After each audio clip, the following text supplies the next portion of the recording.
Election ముందు, election తర్వాత BRS పాలనపై, కేసీఆర్ గారిపై ఎంత ఫాల్స్ ప్రాపగండా నడిచిందంటే ఒకసారి మన తలసాని శ్రీనివాస్ యాదవ్ గారు చెప్తున్నారు. ఒకసారి వినండి.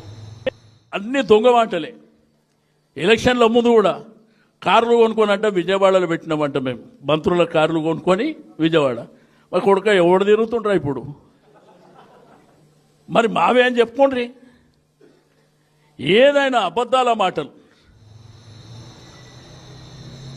వాస్తవానికి సీఎం కాన్వాయ్ ఆ రోజుల్లో ప్రతి ఏ సీఎం అయినా ఒక 5 ఏళ్లకో 6 ఏళ్లకో తన కాన్వాయ్ మొత్తాన్ని మారుస్తారు. అది సీఎం సొంత నిర్ణయం కాకపోయినా ఆ అధికారులు సీఎం సెక్యూరిటీ అధికారులు చెప్పడం వల్ల అలా మార్చడం జరుగుతుంది.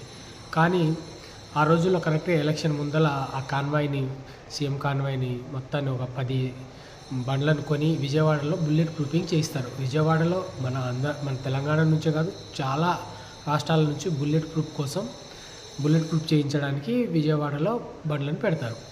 ఆ తర్వాత ఎలక్షన్ జరగడం, ఆ ఎలక్షన్లో కాంగ్రెస్ ప్రభుత్వం రావడం, ఆ కాంగ్రెస్ ప్రభుత్వం రావడంతో రేవంత్ రెడ్డి గారు ఒక సభలో ఇట్లా బండ్లు కొని విజయవాడలో దాచారు, దొంగ బండ్లు. నేను పాత బండ్లను వాడుకుందాం అనుకున్నాను, కానీ ఆ దొంగ బండ్లు అక్కడ పెట్టారు. రాష్ట్ర సొమ్ము మొత్తాన్ని, ఆ ఖజానా మొత్తాన్ని దోచేసుకున్నారు కల్వకుంట్ల ఫ్యామిలీ అని ఫాల్స్ ప్రాపగండా. ఇలాంటి ఫాల్స్ ప్రాపగండా చేయడం వల్ల ఆ రోజుల్లో బీఆర్ఎస్ చాలా నష్టపోయింది. వాస్తవానికి ఇప్పుడు ఆ బండ్లు మొత్తం రేవంత్ రెడ్డి కాన్వాయ్లో ఉన్నాయి, దర్జాగా వాడుకున్నాడు. మరి రాష్ట్ర ఆదాయాన్ని, దుబారా ఆదాయాన్ని తగ్గించే మరి సీఎం రేవంత్ రెడ్డి గారు ఆ బండ్లను వెనక్కి ఇచ్చేసి అవే పాత బండ్లను వాడచ్చు కదా. కానీ అలా కాదు, ఏదో ప్రజలను ఫాల్స్ ప్రాపగండాతో నమ్మించాలి అనే ఉద్దేశంతో ఇలా మాట్లాడుతూ ఉంటారు.